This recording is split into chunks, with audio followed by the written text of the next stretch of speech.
My daughter sold my family heirlooms for a vacation. She didn't know they were fakes. The dust motes danced like tiny, forgotten stars in the afternoon sunbeams slanting through the attic window. For Arthur Pendelton, it was a familiar, comforting chaos. An organized disarray of memories, each item whispering a story. His daughter Clara, however, saw it as a potential gold mine. Clara, bless her ambitious heart, had just announced her intention to conquer Southeast Asia, a whirlwind of temples, beaches, and vibrant street food. And her chosen currency? The seemingly ancient, undeniably valuable family heirlooms that resided in the cedar-lined chests of the Pendelton attic. Arthur, a man whose smile was as warm as his freshly baked bread, and whose mind could weave intricate illusions as easily as he could tie a sailor's knot, watched his daughter from his favorite armchair. He'd overheard her excited phone calls, her meticulous itinerary planning, the way her eyes sparkled with the promise of turquoise waters and ancient ruins. It was beautiful, truly. Clara deserved a dream vacation. She worked tirelessly at her graphic design job, her creativity a constant hum in her life, and a break was more than earned. But the heirlooms. The heirlooms. Arthur's eyes crinkled at the corners, a silent chuckle beginning to bubble within him. He'd been lovingly crafting, replicating, and meticulously aging these particular treasures for a good 2 decades. The exquisite pocket watch, its intricate gears, a testament to a bygone era, had been his magnum opus of a weekend project. The necklace, a cascade of what looked suspiciously like genuine pearls, was a delightful challenge in chemical aging and careful craftsmanship. The ornate vase, a Ming Dynasty replica so perfect it could fool a museum curator, sat proudly on the mantelpiece for years, a silent sentinel to his peculiar hobby. And the painting, a serene landscape in the style of Constable, was so convincing that even Clara's art history major boyfriend had once swooned over its timeless beauty. He'd never intended for them to be sold, not really. It was more of a safeguard, a whimsical deterrent against the ever-present threat of actual burglars. A little insurance policy against a world that often seemed a bit too eager to snatch what wasn't theirs. He'd even considered, in moments of particularly strong existential angst, that if ever truly desperate, they could pass as authentic. The thought had amused him so much he'd never bothered to explore it further. Until now. Clara, with her characteristic blend of boundless energy and slightly tunnel-vision focus, had descended upon the attic with the enthusiasm of an archaeologist discovering a new tomb. She'd been tasked with finding an old photo album, but her gaze, ever drawn to the glint of something precious, had landed on the velvet-lined box containing the pocket watch. "Dad," she'd called out, her voice laced with awe. Is this Grandpa George's watch, the one he always wore?" Arthur, who had been meticulously polishing a perfectly convincing Roman coin nearby, had paused. He watched her carefully lift the watch, her fingers tracing the ornate engraving on the case. "Ah, yes," he'd said, his voice carefully neutral, a tiny spark of mischief igniting in his chest. "That would be it. Your great-great-grandfather's, if memory serves. A family treasure." He'd seen the wheels begin to turn in her head, the subtle shift in her posture. The vacation dream, which had been a vibrant, shimmering entity, suddenly had a tangible, albeit dusty, foundation. Over the next few days, Clara's interest in the attic's contents grew tenfold. She'd discover the necklace, exclaiming over the luminescence of the pearls. She'd unearth the vase, marveling at its delicate artistry.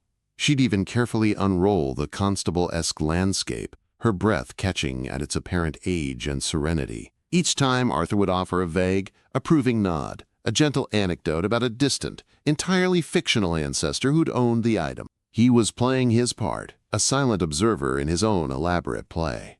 He saw the internal battle raging within Clara. He knew her heart. She wasn't greedy, not by a long shot.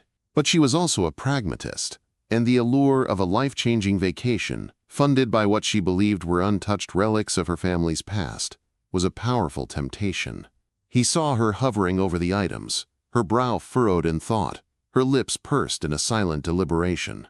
He knew, with a certainty that warmed him more than any of his fabricated heirlooms, that the temptation would eventually win, and he was ready to see where her ambition, fueled by his own brand of subtle deception, would take her. The question wasn't if she would sell them, but when, and what lessons, both intended and unintended, would bloom from this budding, slightly fraudulent family enterprise. If you're enjoying this unexpected journey into the Pendelton family's peculiar brand of legacy, make sure to hit that subscribe button and the notification bell so you don't miss a single step of Clara's adventure. We've got a feeling this is going to be a story to remember. The day Clara announced her decision was a Saturday, a day usually reserved for languid mornings and Arthur's attempts to coax the sourdough starter into submission. Instead, the air crackled with a nervous energy. Clara, dressed in her best jeans and a determined expression, stood in the living room, clutching a padded envelope. "Dad," she began, her voice a little too loud, a telltale tremor in its timbre. I've made arrangements." Arthur, who had been carefully inspecting a knot on a piece of twine, looked up, his gaze steady. He'd anticipated this, of course. He'd seen the calculating gleam in her eyes as she'd spent hours researching appraisers, pawn shops, and online auction sites. He'd witnessed the hushed phone calls, the furtive emails. He'd even overheard her practicing her sales pitches in the privacy of her room. "Arrangements for what, dear?" he asked, his tone mild, the practiced innocence of a seasoned illusionist.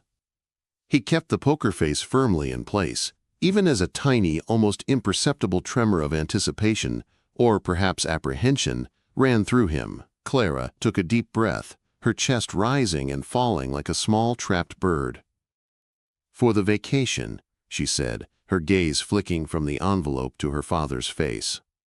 "I've sold some things." Arthur's smile widened, a slow, deliberate unfolding. "Sold? What things, Clara?" "The watch," she said, her voice barely a whisper now. "Grandpa George's watch." "And the necklace, the pearls, and the vase." She gestured vaguely towards the mantelpiece, her hand trembling slightly. "I got a good price for them. A really, really good price. Enough for the whole trip and more." Arthur nodded, his eyes twinkling. He could almost feel the cool weight of the fake Roman coin in his pocket, a silent, grinning accomplice. That's wonderful, Clara," he said, his voice laced with an artfully crafted warmth. "I'm so pleased they found a good home, and that they're helping you achieve your dream." He watched her as she spoke, noticing the flush that crept up her neck, the way her hands fidgeted with the edge of the envelope. He saw the relief warring with a flicker of something else. Guilt? Uncertainty? He knew her well enough to know that her conscience, though often overshadowed by her ambition, was a strong presence. "I'll miss them," she admitted, her gaze dropping to the envelope. "They were beautiful. It feels strange, like I'm letting go of a piece of our family history." "History is a funny thing, Clara," Arthur said, rising from his armchair and walking towards her. He placed a hand on her shoulder, his touch firm and reassuring. "Sometimes the most valuable part of history isn't in the object itself, but in the stories it inspires. And you, my dear, have a wealth of stories to create on your adventures." He watched her as she recounted the details of her transactions, her voice gaining a little more confidence with each sentence. She'd found a small antique dealer in a less than reputable part of town, a man with a hawk-like nose, and eyes that gleamed with acquisitive intent. He'd been effusive in his praise of the genuine pieces, marveling at their craftsmanship and apparent age. He'd offered her a sum that Arthur knew was significantly less than what these meticulously crafted fakes could fetch in the right circles. But for Clara, it was a king's ransom. "He was so excited, Dad," she chirped, a genuine smile finally breaking through her nervousness. "He said the watch was a rare find. And the pearls, oh, he practically drooled over the pearls. And the vase, he'd never seen anything like it. He thought it might even be a genuine Ming." Arthur chuckled, a low, rumbling sound that seemed to vibrate through the room. "A Ming, you say? Well, I always did have a knack for getting the details just right." He caught Clara's bewildered glance and quickly amended. I mean, your great-great-grandfather had excellent taste, wouldn't you agree? Clara nodded, her eyes bright with a mixture of excitement and a lingering, almost subconscious unease. She was already mentally spending the proceeds, picturing herself on a bustling Bangkok street or watching the sunrise over Angkor Wat. The money, the dream, the tangible reality of her impending journey had effectively papered over any faint doubts she might have harbored. The following weeks were a blur of preparation. Clara was a whirlwind of activity, packing, researching, and practicing her rudimentary Thai. Arthur watched it all unfold with a quiet amusement, a sense of benevolent detachment. He knew the truth, of course. He knew that the heirlooms were the product of countless hours spent hunched over his workbench, surrounded by specialized tools, aged wood, and carefully selected paints. He'd painstakingly sourced materials that mimicked the patina of centuries, learned techniques for creating artificial wear and tear, and even concocted chemical solutions to mimic the subtle discoloration and luster of genuine antiques. The pocket watch had been a particular triumph. He disassembled an old, broken watch movement and painstakingly reassembled it, adding decorative filigree and engraving that hinted at an elaborate, forgotten history. He'd even used a tiny, precisely aimed blowtorch to create subtle scorch marks on the case, suggesting it had survived some forgotten domestic disaster. The pearls were a symphony of carefully chosen glass beads, each coated with a special iridescent lacquer and then subjected to a meticulous aging process involving mild acids and abrasive powders to create a subtle, uneven glow.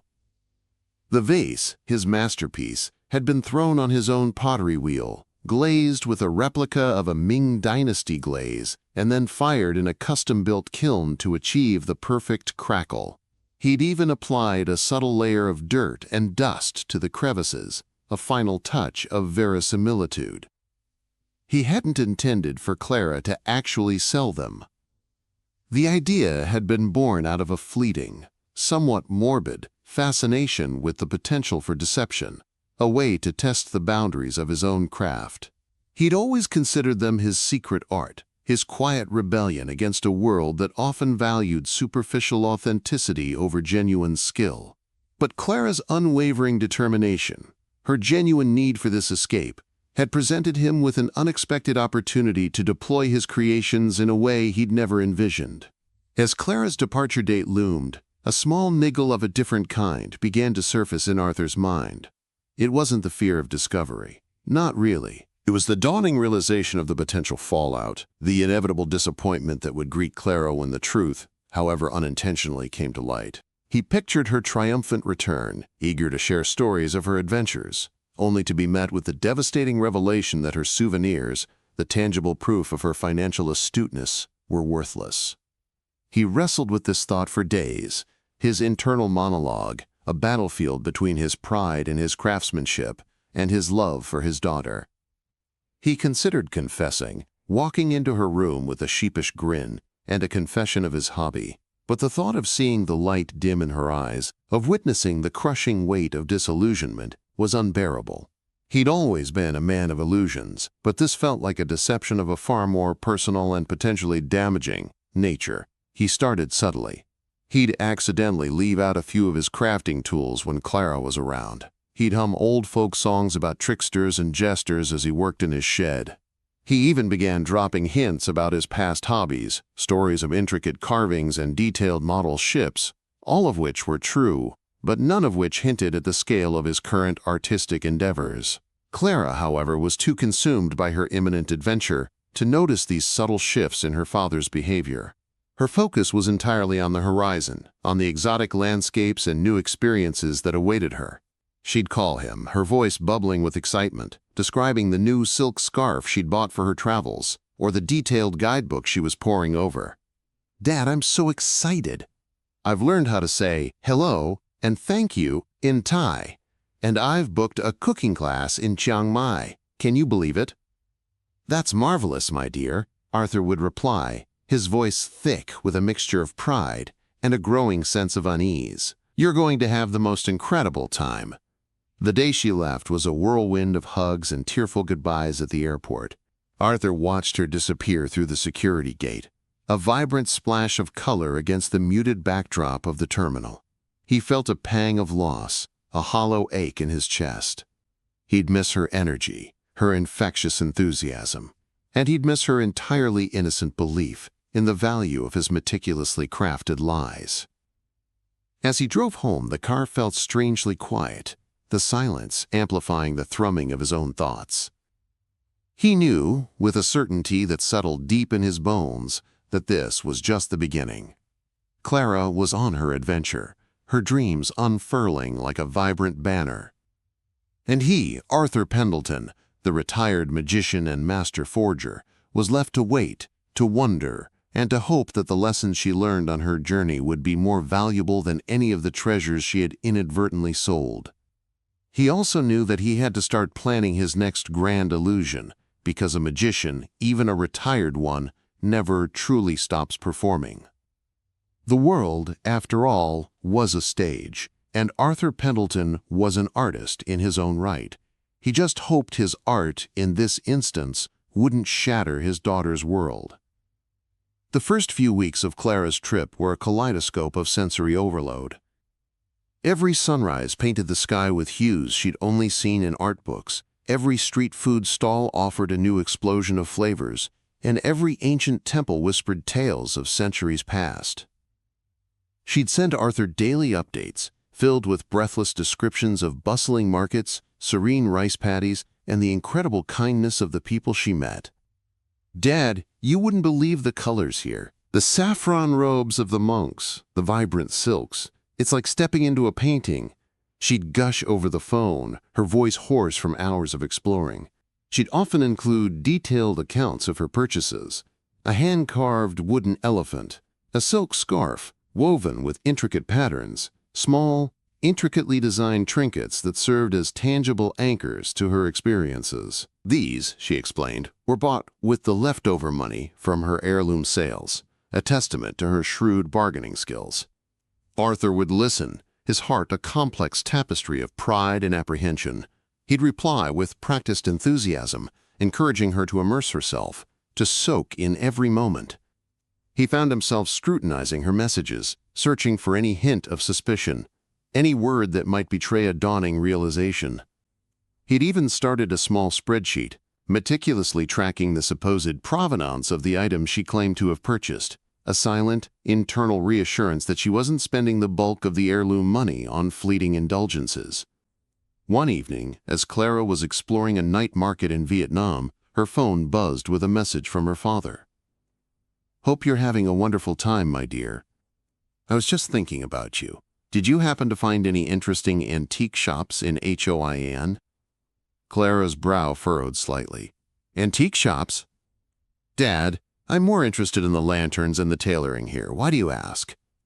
"Oh, no reason," Arthur replied quickly, a faint unease settling in his stomach. "Just curious about your tastes. You always did have an eye for beauty." He hadn't intended to probe, but a small, nagging curiosity had prompted the question. He was, after all, a collector of sorts, and the idea of Clara stumbling upon genuine treasures, real pieces of history, had a certain allure. It would, in a strange way, validate his own appreciation for such things, albeit from a distance. A few days later, Clara sent a particularly enthusiastic message. "Dad, guess what? I found the most amazing little antique shop here. I bought the most beautiful silk fan. It's incredibly old, I can tell. The silk is so delicate, and the painting on it is exquisite. It looks like something from the Qing dynasty. And guess how much I paid? A steal!" Arthur's breath hitched. He could feel a cold dread creeping up his spine. He immediately opened his laptop, his fingers flying across the keyboard as he searched for information on Qing dynasty silk fans, their typical materials, and common reproduction techniques. He knew with a sinking certainty that Clara, in her eagerness to find a bargain and perhaps a little piece of history to bring home, was likely to be taken advantage of. He typed a carefully worded reply. "That sounds lovely, Clara. Do send me a picture when you get a chance. I'm always fascinated by historical craftsmanship." When the picture arrived, Arthur's heart sank. The fan was beautiful, undeniably so. But the silk was too perfectly preserved, the paint too vibrant, the subtle signs of age that he knew to look for entirely absent. It was a good reproduction, perhaps, but a reproduction nonetheless. "It's stunning, Clara," he wrote back, his voice carefully neutral, masking the turmoil within. "You have a wonderful eye." He could see the wheels turning in her mind, the growing conviction that she had unearthed a hidden gem. She wrote back, her excitement practically palpable. "I'm going to take it to an appraiser when I get back, Dad. I think it might be worth quite a bit." Arthur closed his eyes, a silent groan escaping his lips. The delicate house of cards he had built, brick by fabricated brick, was about to come crashing down. He had never intended for this to happen, for Clara to be duped in such a way. His deception had been a shield, a personal amusement, a private rebellion. It was never meant to inflict harm. He spent the next few days in a state of agitated introspection. He replayed every conversation, every interaction, searching for a way to mitigate the inevitable disappointment. He considered confessing, admitting his own past forgeries, but the thought of revealing his peculiar hobby felt deeply humiliating. It was a part of himself he had kept hidden, a private world of meticulous artistry that he feared would be met with ridicule or disgust. One evening, as Clara was excitedly planning a return itinerary, she called him, her voice laced with a new kind of enthusiasm. "Dad, I've been talking to some other travelers. They've told me about a specialist in Bangkok who deals in rare Asian antiques. Apparently, he's the go-to person for authenticity. I'm thinking I should take the fan there, just to get a professional opinion. Before I sell it. It would be amazing if it's really as valuable as I suspect." Arthur felt a chill run down his spine. This was it, the moment of truth. He could try to dissuade her, to fabricate an excuse, but he knew it would only raise her suspicions. He had to let this play out, to face the consequences of his indirect deception. "That's a good idea, Clara," he said, his voice surprisingly steady. "Always best to get a professional opinion. I'm sure it's a beautiful piece, no matter what." The day Clara returned was filled with a nervous energy that mirrored Arthur's own. She arrived at his doorstep, her backpack slung over one shoulder, her face alight with anticipation. She held a small, plain brown paper bag in her hand. "Dad," she began, her voice trembling slightly as she stepped into the familiar scent of baking bread and old paper. "I saw the antique dealer in Bangkok, the one everyone recommended." Arthur gestured for her to sit, his own heart pounding in his chest. He poured her a glass of water, his hands not quite steady. He looked at the fan. Clara continued, her gaze fixed on the paper bag. He turned it over and over, examined the silk, the painting. He was very thorough. Arthur waited, the silence stretching between them, thick with unspoken questions and a growing sense of dread. He could feel his carefully constructed facade beginning to crumble. "And?" he finally managed to ask, his voice raspy. Clara looked up at him, her eyes wide and filled with a dawning realization that was more profound than he had ever anticipated. A small, almost imperceptible smile touched her lips, not of amusement, but of something far more complex. "He said it was a beautiful reproduction, Dad," she said, her voice soft, almost melodic. "A very, very good one. He said the craftsmanship was excellent, and that it would have fooled many people. He even said that if it had been real, it would have been worth a considerable amount." Arthur could only stare at her, stunned. The air in the room seemed to thicken, heavy with the weight of his own secret. He had prepared for anger, for tears, for accusations. He had not prepared for this quiet, almost gentle acceptance. "He also," Clara continued, her voice gaining a little more strength, "asked me if I had any other similar pieces. He said he was particularly interested in how authentic they looked. He showed me some of his own collection, and Dad, they looked just like the things in our attic." Arthur's jaw tightened. He understood. Clara, in her journey, had inadvertently become a connoisseur of imitation, a student of artifice. She had, without knowing it, developed a discerning eye for the subtle nuances of craftsmanship, both genuine and fabricated. "I didn't sell him the fan, Dad," she said, her gaze meeting his directly. "I told him I needed to think about it. But then I remembered something." She reached into the paper bag and pulled out a small, velvet-lined box. Arthur recognized it instantly. It was the box that had once held the pocket watch. "I remembered the stories you used to tell me, Dad," Clara said, her voice filled with a newfound understanding. "About your models, your carvings, about how you liked to make things perfect. And I remembered seeing you in the shed, tinkering away with all sorts of things. And I remembered how much the things in the attic looked like things you might have made." Arthur felt a blush creep up his neck, a warmth that had nothing to do with his usual baking. He watched as Clara opened the box. Inside, nestled on the faded velvet, was the pocket watch. "I didn't sell it, Dad," she said, her voice soft. "I brought it back. And the necklace. And the vase. They were in my suitcase the whole time." Arthur stared, speechless. He felt a mixture of overwhelming relief and profound confusion. But you said you sold them, Clara. You were so excited about the vacation money." Clara smiled, a genuine, radiant smile that lit up her face. "I know. And I did sell some things, Dad. Not the heirlooms, though. I sold some of my own things. My old laptop, some designer clothes I never wore, even my vintage record player. I did my research, and I managed to get enough for the trip. But the heirlooms." She paused, her eyes twinkling with a shared understanding. "The heirlooms were always too special to sell, especially when I started to suspect they might be special in a different way." Arthur blinked, trying to process this revelation. Clara, his bright, ambitious, pragmatic daughter, had not been entirely deceived.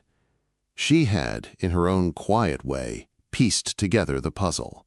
She had recognized the familiar artistry, the subtle echo of her father's hands, and had chosen to protect his secret, perhaps even to protect him. "You mean—" Arthur began, his voice barely a whisper. "You knew?" Clara nodded, her smile widening. "Not at first, not really. But the more I thought about it, the more I looked at them, they just felt so familiar. And then I remembered your hobby and how you used to make things look old and valuable. It just clicked." She reached out and gently touched the pocket watch in its box. "They're beautiful, Dad, truly beautiful, and I love that you made them. It's like you gave them a second life, didn't you? By making them so perfect that they could have been real." Arthur felt a wave of emotion wash over him, relief, pride, a profound sense of being understood. He had spent years creating illusions, crafting narratives, and living a double life, and his daughter, in her own innocent journey, had seen through it all, not with judgment, but with a quiet, knowing acceptance. "So," Arthur said, his voice thick with emotion, "you didn't sell my creations." Clara laughed, a clear, joyful sound. "No, Dad. I didn't sell your creations. I brought them home. And I think," she added, her eyes twinkling, "that maybe, just maybe, the real treasure wasn't the vacation, but the story I discovered right here at home." She looked at him, her gaze steady and knowing. "And Dad," she continued, her voice lowering slightly, "if you ever need an apprentice for your hobby, I might be interested, especially if it involves making things that look like they could fool a museum curator." Arthur Pendelton, the master illusionist, the purveyor of exquisite fakes, could only stare at his daughter, a slow, genuine smile spreading across his face. The dust motes in the attic might dance like forgotten stars, but the truth, in its own quiet, illuminating way, had just become the most precious heirloom of all. And perhaps, just perhaps, his next grand illusion would be a collaborative effort. The silence that followed Clara's confession was a strange, resonant thing, filled not with accusation, but with a burgeoning sense of shared understanding. Arthur, the meticulously crafted facade of practiced innocence stripped away, felt a vulnerability he hadn't experienced in years, not since he was a young man first discovering the intoxicating power of illusion. His hands, usually so steady, trembled slightly as he reached for the velvet box. "Clara," he began, his voice rough, unpracticed. I don't know what to say." Clara's smile softened. She reached across the small coffee table and placed her hand over his. "You don't have to say anything, Dad. I understand. It was a beautiful deception." A deception. The word, uttered with such quiet acceptance, landed with a surprising lightness. Arthur had spent so long wrestling with the guilt, the potential for causing his daughter pain. He had envisioned a confrontation, a confession born of desperation. He had not envisioned this gentle unraveling, this subtle unveiling of a shared secret. "Beautiful?" Arthur echoed, a wry chuckle escaping him. "I spent countless hours hunched over my workbench, my eyes strained, my fingers stained with pigments, trying to replicate the patina of centuries. Beautiful feels a little generous." "But it was beautiful, Dad," Clara insisted, her gaze unwavering. "The way the light catches the pearls, the intricate workings of the watch, the subtle crackle on the vase, it's artistry. And you were so proud of them, I could always see it, even when you tried to hide it." She gestured towards the living room. "I used to sneak into your shed when I was little, remember? I'd watch you, and I knew you were making something magical." Magic! That was it, wasn't it? Arthur had always seen his craft as a form of clandestine magic, a way to bend reality, to create something out of nothing, to imbue objects with a history they never possessed. And Clara, his perceptive daughter, had recognized the magician within the seemingly mundane father. "So," Arthur said, his voice regaining some of its familiar warmth, "you caught me." The old conjurer finally had his trick revealed. "Not revealed, Dad," Clara corrected gently. "Just understood. You didn't set out to deceive me, did you? You were just doing what you loved." Arthur felt a wave of relief so profound it made him slightly dizzy. "No, Clara, I wasn't trying to deceive you. The idea of selling them, that was a fleeting thought, a morbid curiosity. I made them as an exercise, a test of my own skill, a secret indulgence. But when you announced your plans, your need for this trip, it presented an opportunity I never anticipated." He paused, searching for the right words. "I wanted you to have your adventure, Clara, and I suppose I wanted to see if my creations were truly convincing, to the extent that someone else would value them as authentic." Clara's expression grew thoughtful. "And they were, Dad. They really were. The antique dealer in Bangkok, he was so convinced, he even offered me a substantial sum for the fan, and that wasn't even one of yours." Arthur's eyebrows shot up. "The fan? You bought a fan?" "Yes, a beautiful silk fan with intricate paintings. I thought it was Qing Dynasty. I was so excited. I pictured myself selling it, adding to my travel funds, maybe even keeping a little extra for future ventures." She chuckled softly. "But when the dealer examined it, well, he was very polite, but he confirmed it was a very good reproduction. And that's when I started to really think about our heirlooms." She picked up the velvet box and held it out to him. These felt different. They felt real, in a way that went beyond mere authenticity. It was like they held a secret only you and I could know. Arthur took the box, his fingers tracing the worn velvet. He remembered the painstaking process of aging the silk, the delicate hand-painting, the careful distressing of the fan's wooden ribs. He had been so proud of that piece, a testament to his growing mastery of replication. And Clara, in her naivete, had been taken in by a different kind of artistry. "He said it was a beautiful reproduction," Arthur mused, a small smile playing on his lips. "He even offered you a substantial sum. And you didn't sell it." "No," Clara confirmed, her voice firm. "I didn't. I realized that the real value wasn't in the money I could get for it, but in the story it represented. And the story of my heirlooms, that's a story I'd rather keep with you." A profound sense of peace settled over Arthur. He had been so consumed by the mechanics of his deceptions, the meticulous creation of fakes, that he had almost overlooked the more significant truth, the genuine artistry that lay at the heart of his craft, and the genuine love that bound him to his daughter. "So," Arthur said, his voice laced with a newfound lightness, "you went on your grand adventure and you came back with—" "What? A deeper understanding of reproductions and a box full of my best forgeries?" Clara laughed, a bright, unrestrained sound. Something like that, Dad. And a much better story to tell than if I had just sold everything and spent the money.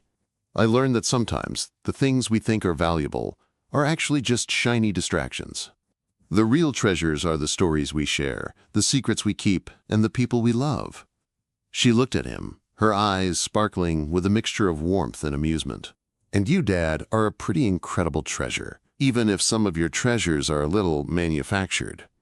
Arthur felt a blush creep up his neck, a feeling he hadn't experienced since his teenage years. Manufactured is a rather blunt way of putting it, my dear. I prefer artisanal recreations. Clara grinned. Artisanal recreations, then. And you know what? I think I've inherited your eye for detail. That antique dealer in Bangkok, he was so convinced by the fan, he was practically drooling over it. And then I realized, if can be fooled by such a good reproduction, then imagine how convincing your heirlooms must be. Arthur's heart did a little leap. He had been so focused on the potential negative fallout, the inevitable disappointment. He hadn't considered that Clara might, in fact, gain something from this experience, a subtle education in the art of illusion. You might have a point, Clara, he conceded, a hint of pride creeping into his voice. My craft has always been about understanding the essence of authenticity, about capturing the soul of an object, even if the material reality is different. Exactly, Clara exclaimed, leaning forward. And I think that's why I instinctively knew not to sell them. They felt like they belonged here with you. They were a part of your story, and now they're a part of mine too. The conversation flowed easily after that, a comfortable ebb and flow of confessions and revelations. Arthur found himself opening up about the intricacies of his craft, the long hours spent researching, the satisfaction of replicating a particular patina, the thrill of creating a convincing backstory. Clara listened, captivated, asking insightful questions that showed a genuine interest, a shared appreciation for the meticulous nature of his work. Did you really use acids on the pearls? She asked, her eyes wide with curiosity. Mild ones, dear, Arthur assured her. Just enough to create a subtle, uneven luster, to mimic the wear and tear of years. And the watch? Oh, the watch was a challenge. Getting the engraving just right, the subtle scratches on the case, the faint scent of oil that always lingers in old timepieces. I even used a tiny blowtorch for a few scorch marks to suggest it had survived a near-fatal incident. Clara gasped, her hand flying to her mouth. A blowtorch? Dad, you're incredible! Arthur felt a surge of warmth. It's all in the details, Clara. The details are what sell the illusion. And you, my dear, have always been good at spotting the details. As the afternoon wore on, the living room transformed from a space of nervous tension to one of comfortable camaraderie. The initial shock had given way to a shared secret, a foundation for a new level of understanding between father and daughter. Arthur realized that Clara's journey had not just been about exploring distant lands. It had been a journey of self-discovery, of unearthing a hidden facet of her own family history, a history embodied by her father. You know, Clara said, a thoughtful expression on her face, when I was in Bangkok, I met this incredible tailor. He was so passionate about his craft, about the quality of the silk, the precision of his stitches. He told me that the true value of his work wasn't just in the finished garment, but in the process, the dedication, the love he poured into every creation. She looked at Arthur, her gaze soft. I think I finally understand what he meant, and I understand what you do, Dad. Arthur felt a lump form in his throat. He had spent his retirement creating elaborate falsehoods, and in doing so, he had inadvertently taught his daughter a profound lesson about authenticity, about the value of dedication, and the quiet artistry of a life well lived. And what do you understand, Clara? He asked, his voice a little husky. I understand that you didn't just create objects, Dad, she said. You created stories. And you gave me the most incredible adventure, not just by funding it, but by sharing your own world with me, even without me realizing it at first. She picked up the velvet box again, holding it with a reverence that Arthur had rarely witnessed. These are more precious than any vacation money. They are a testament to your genius and to your love. Arthur reached out and gently touched the pearls. "I always wanted you to have the best, Clara. To experience the world, to pursue your dreams. If my hobbies helped facilitate that, then I'm glad." "They did, Dad. They really did," Clara said, her voice filled with genuine emotion. "But you know what's even better? Now I know the real story. And the real story is so much more fascinating than any of the fabricated histories I was trying to uncover in those antique shops." She paused, a mischievous glint in her eyes. "In fact, I've been thinking that antique dealer in Bangkok, he seemed really interested in authentic pieces. And I happen to have a few very convincing, artisanal recreations that I could potentially introduce him to." Arthur's eyes widened, a spark of his old conjuring spirit igniting within him. "You're not suggesting." "Why not?" Clara asked, a broad smile spreading across her face.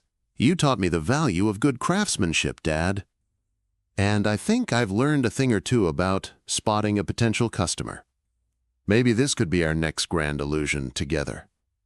Arthur Pendelton, the retired magician, the master forger, looked at his daughter, at her bright, eager eyes, at the shared secret that now bound them even closer.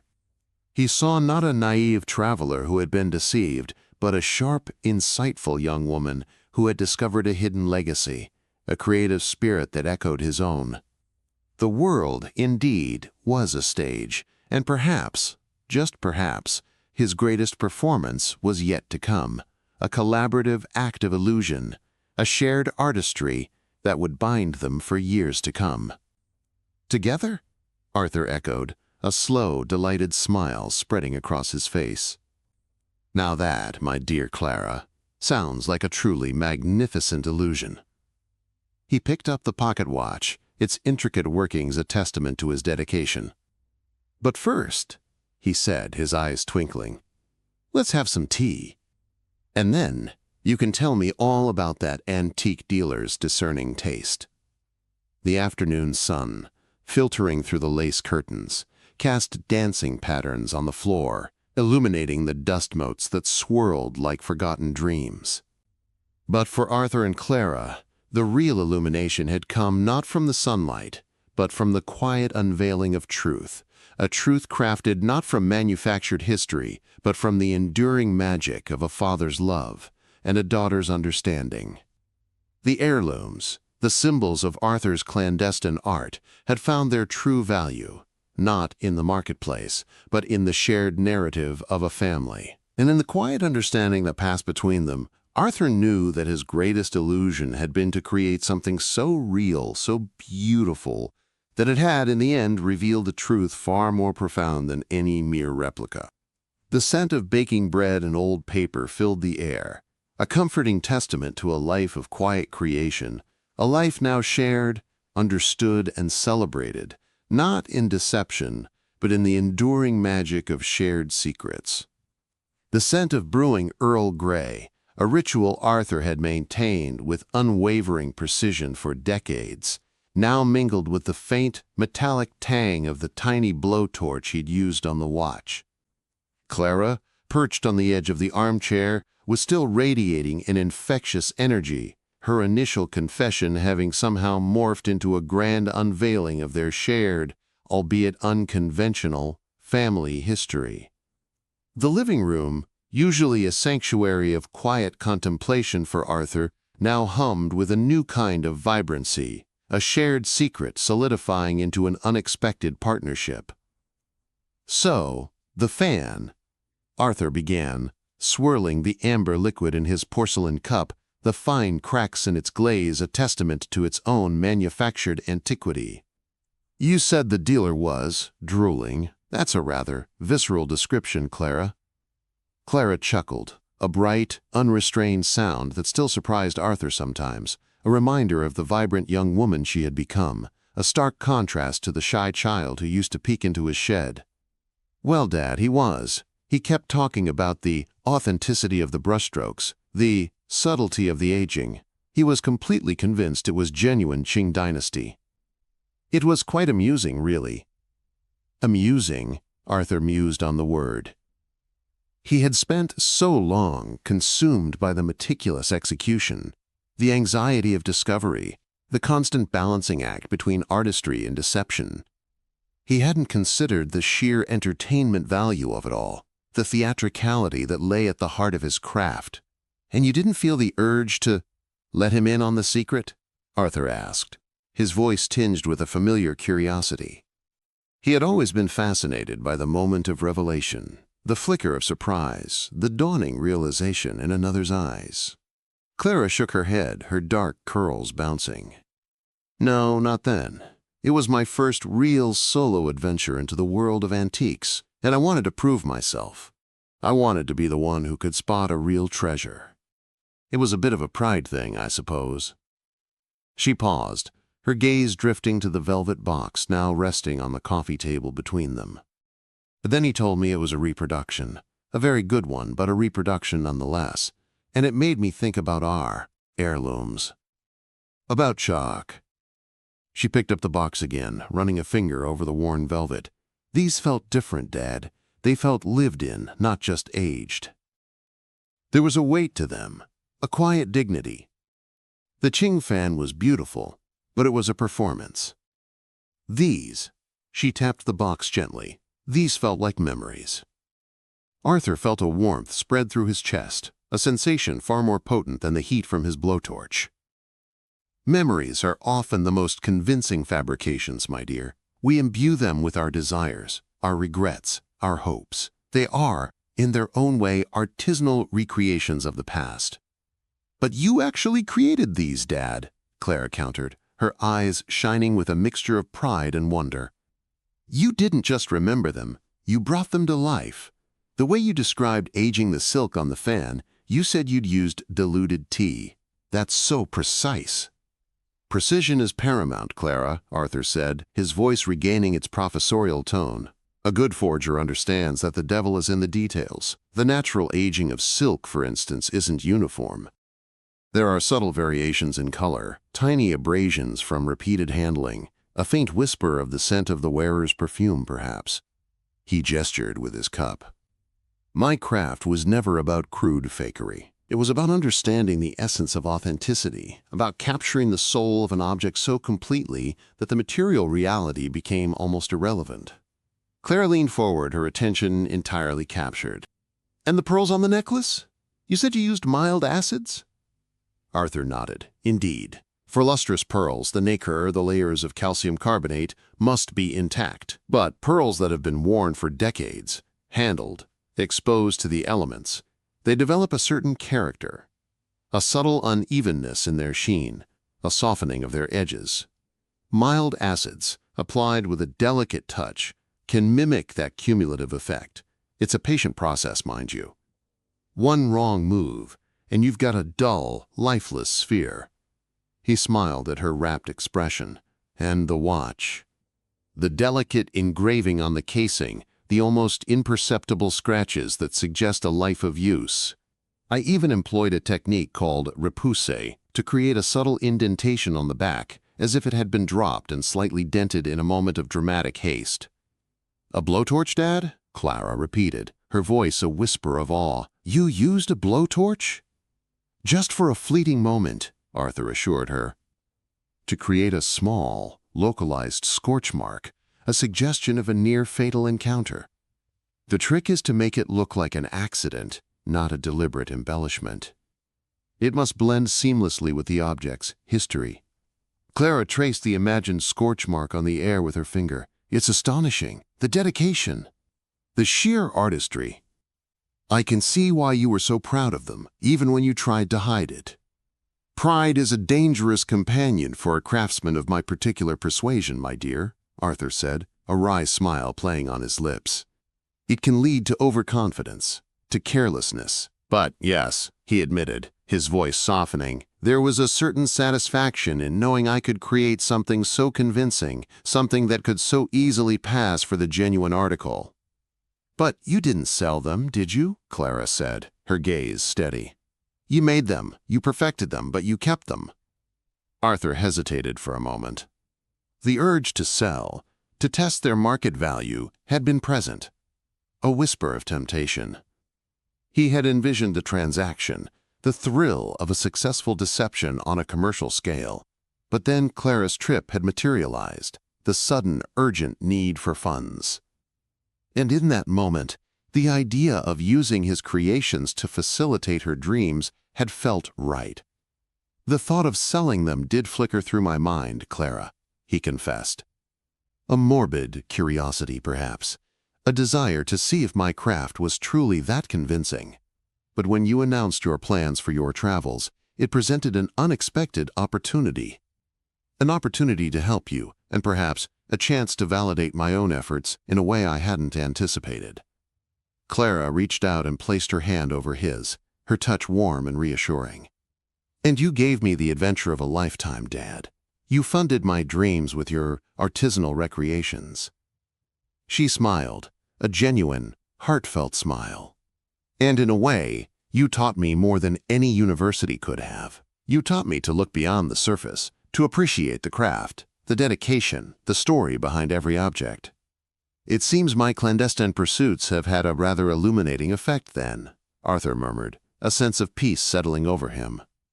He had braced himself for a confrontation, for disappointment, for the potential for his daughter to feel betrayed. Instead, he found understanding, acceptance, and even a burgeoning admiration. "You know," Clara said, her eyes suddenly sparkling with a mischievous glint. "That dealer in Bangkok, he was really impressed by the fan. And he was clearly looking for more authentic pieces. I've been thinking maybe we could introduce him to some of your other work." Arthur's eyebrows shot up. "You're suggesting?" "Why not?" Clara's smile widened, a mirror of his own conjured by the prospect. "You taught me the value of detail, Dad, and I think I've picked up a few things about spotting a potential mark. Imagine it, Dad.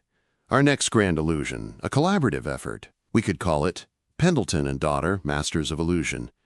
Arthur chuckled, the sound rich and warm. He saw it then, not as a continuation of deception, but as a new chapter, a shared artistic endeavor. Clara, with her sharp intellect and adventurous spirit, was the perfect partner. She understood the nuances, the artistry, the inherent storytelling in his work. "An intriguing proposition, my dear," Arthur conceded, a thrill of anticipation coursing through him. "But first," he gestured to the teapot, "we must ensure we have adequate supplies for our strategic planning. And you can tell me more about this drooling dealer. I'm rather keen to understand his discerning taste."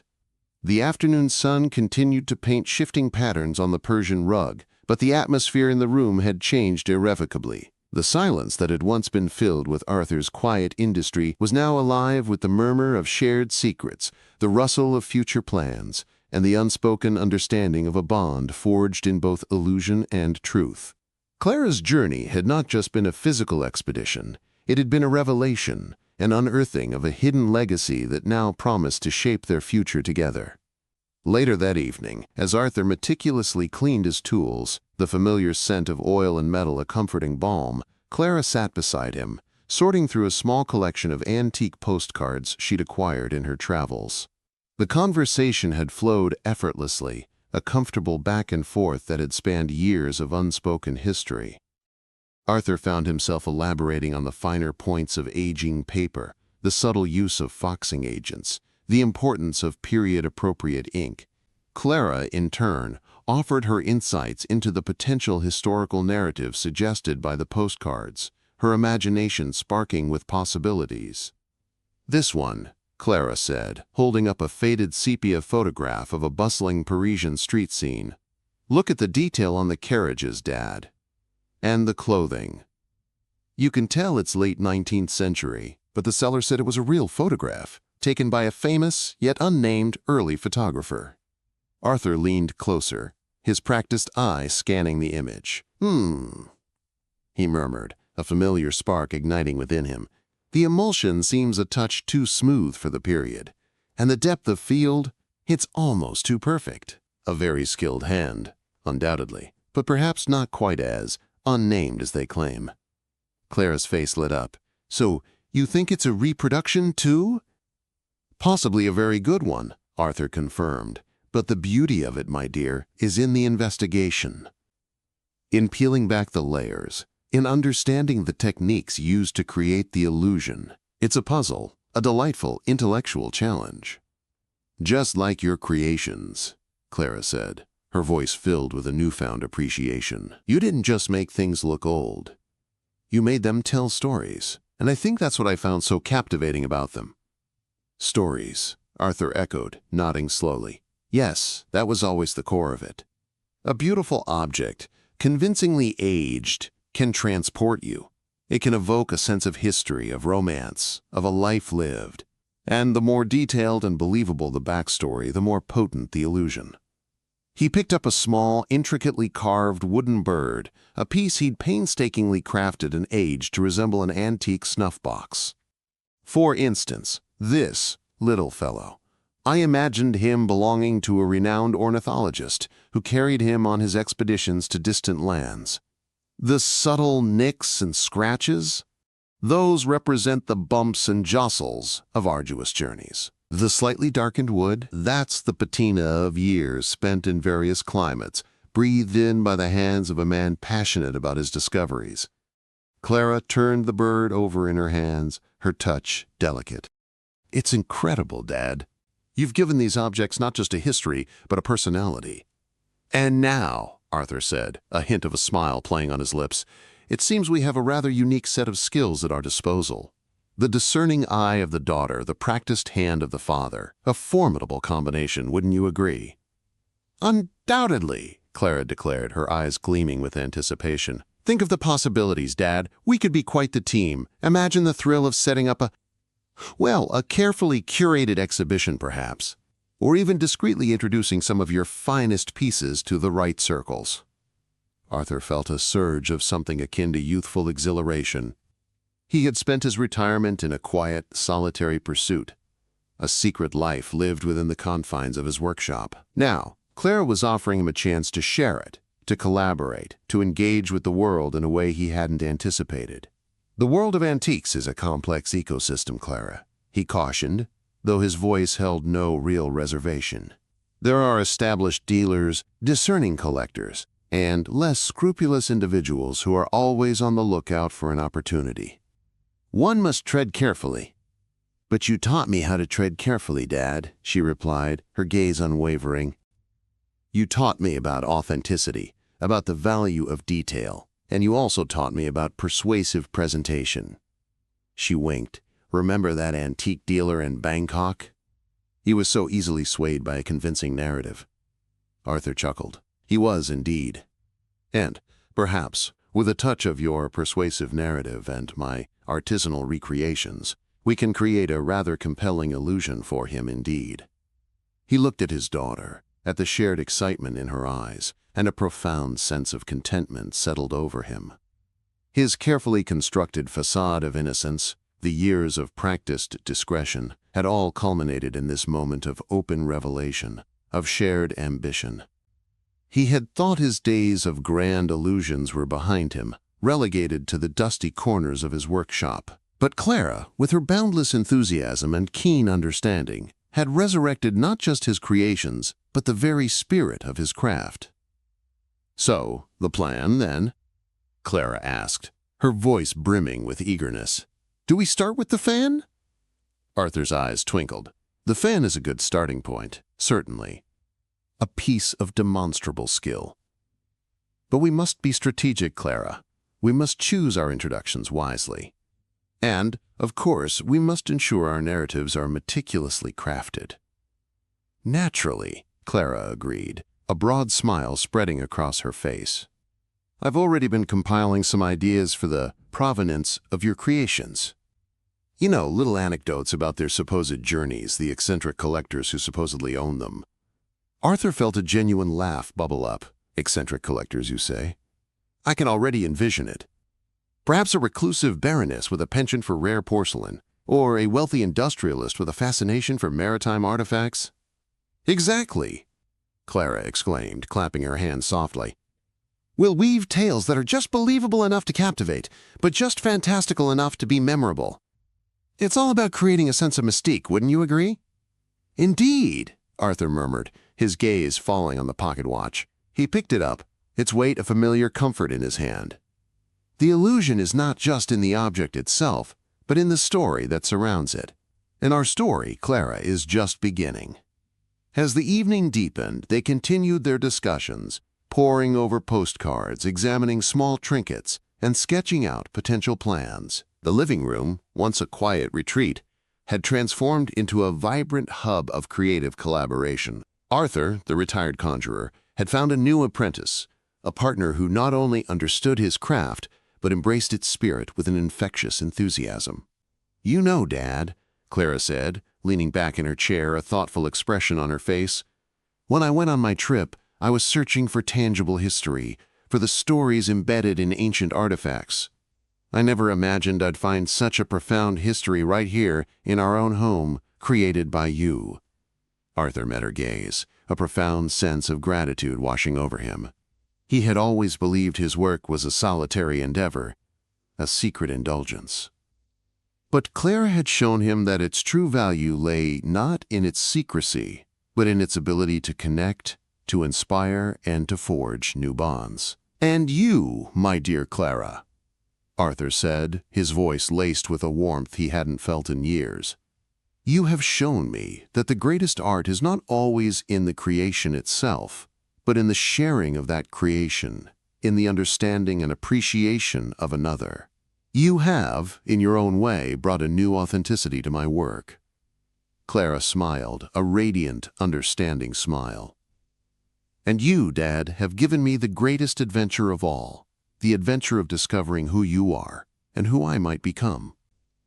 Artisanal recreations, indeed. The night was falling outside, casting long shadows across the room, but within the warm glow of the lamp, a new partnership had been forged, a shared secret that promised to illuminate their lives with the magic of imagination, the thrill of illusion, and the enduring power of family. Arthur Pendelton, the master forger, had found his most unexpected and cherished creation, a shared future, a collaborative legacy, built on the foundation of a father's love and a daughter's understanding. The heirlooms, once symbols of his solitary deception, were now the vibrant threads of a new narrative, a story they would write together, one meticulously crafted illusion at a time.